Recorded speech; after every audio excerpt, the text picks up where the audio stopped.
All right, team, welcome. This is our essential training on nutrition and food safety here at Emmond Healthcare. Now, whether you're working directly in the kitchen, you're the first person a client meets at intake, or you're part of the clinical team, this stuff is absolutely crucial. It's a huge part of how we help our clients recover. So let's just dive right in. This really says it all. We're not just here to feed people. Our whole mission is built around this idea of whole person care. And that means every single meal we serve is a clinical opportunity. It's a chance to help someone heal physically, to restore their nutritional health, and honestly, to model the kind of structure and routine that is so foundational to long-term recovery. What we do in our kitchens is a direct extension of the therapeutic work we do everywhere else. So here's our roadmap for this session. We're going to walk through these 5 key areas. We'll kick things off with why this is so important, then get into the nitty-gritty of nutrition for recovery. After that, we'll cover the absolute non-negotiables of food safety, look at how we plan menus, and then wrap up with a really clear summary of your specific responsibilities. So first things first, why is this training mandatory? Well, it really boils down to 2 huge things: our mission and our legal duty. 1, providing amazing nutrition is at the very heart of our whole person care model. And 2, we are required by law, specifically California Title IX, Section 10564, to make sure every staff member who has anything to do with client food is trained on these standards. So this is about quality of care, for sure, but it's also about compliance. Okay, let's talk about the principles that guide everything we do with food. You've got to understand, for our clients, planning meals with intention is a clinical priority. It's not an afterthought. Substance use can cause some really severe nutritional gaps. The right food literally helps the body detoxify, repair damaged tissues, and even regulate mood. We are providing the actual fuel for healing.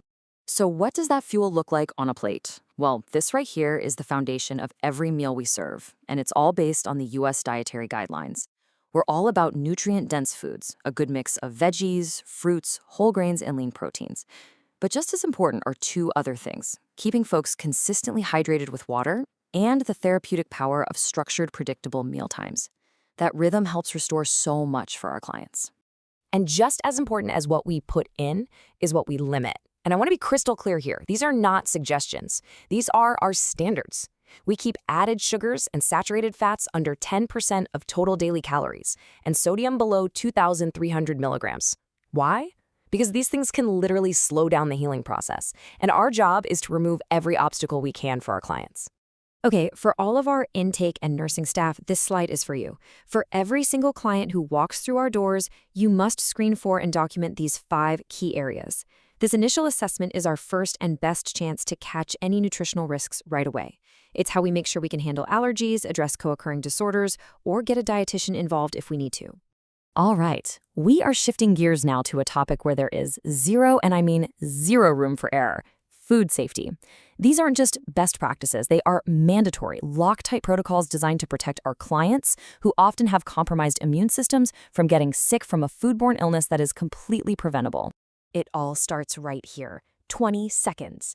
That is the non-negotiable minimum time you need to be washing your hands with soap and water. You do it before and after you handle food, after you use the restroom, after you touch anything that could be contaminated. It's our first, our simplest, and honestly our most effective line of defense. Our second critical defense is temperature.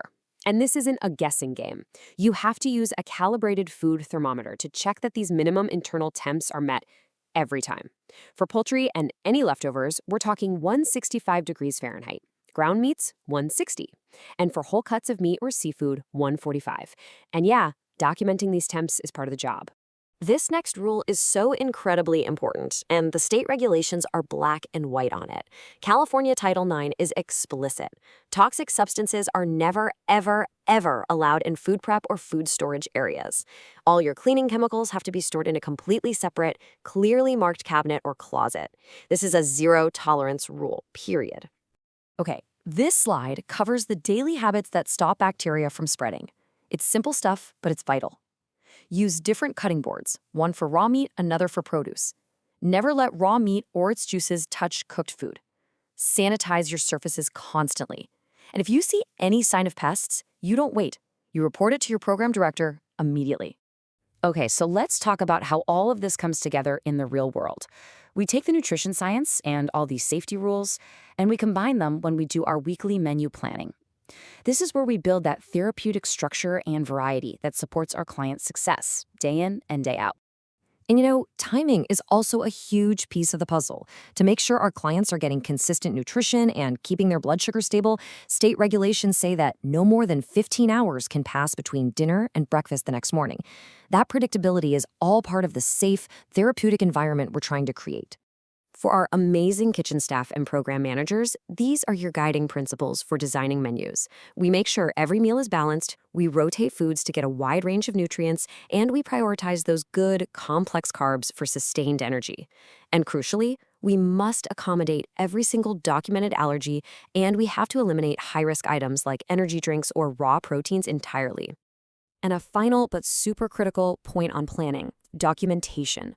All of our menus have to be written out at least 1 week in advance. Then, they need to be kept on file for a minimum of 30 days. This is a strict requirement for regulatory review, and we have to be ready for an audit at any time. All right, we have covered a lot of ground, so let's bring it all home and do a quick review of the most critical takeaways.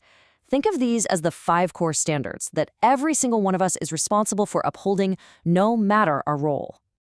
First, and most importantly, remember that every meal is part of a client's treatment plan. We are not just feeding people, we are actively using nutrition to support their physical and mental recovery. Food is medicine here. Second, for our intake teams, that initial screening is not optional, it is mandatory. Identifying and documenting allergies, weight changes, and other risks right from day one is your crucial role in keeping our clients safe. Third, food safety protocols are not just good ideas. They are legal and ethical obligations that are governed by state law. Our clients' health literally depends on us following these rules to the letter. Fourth, let these 3 actions become total muscle memory for you. Wash your hands properly, check those cooking temps with a thermometer, and always keep raw and cooked foods separate. These simple actions prevent illness. It's that straightforward. And finally, our menus have to be thoughtfully planned. They need to be balanced, they need to be varied, they have to accommodate all documented needs, and they must always be focused on that ultimate goal, supporting our clients' long-term health and wellness. So, I'll leave you with this question. I want you to really think about your specific role, about the tasks you're going to do on your very next shift. How will you, personally, apply these standards to support our clients' recovery starting today? Thank you all for your commitment to this vital part of our mission.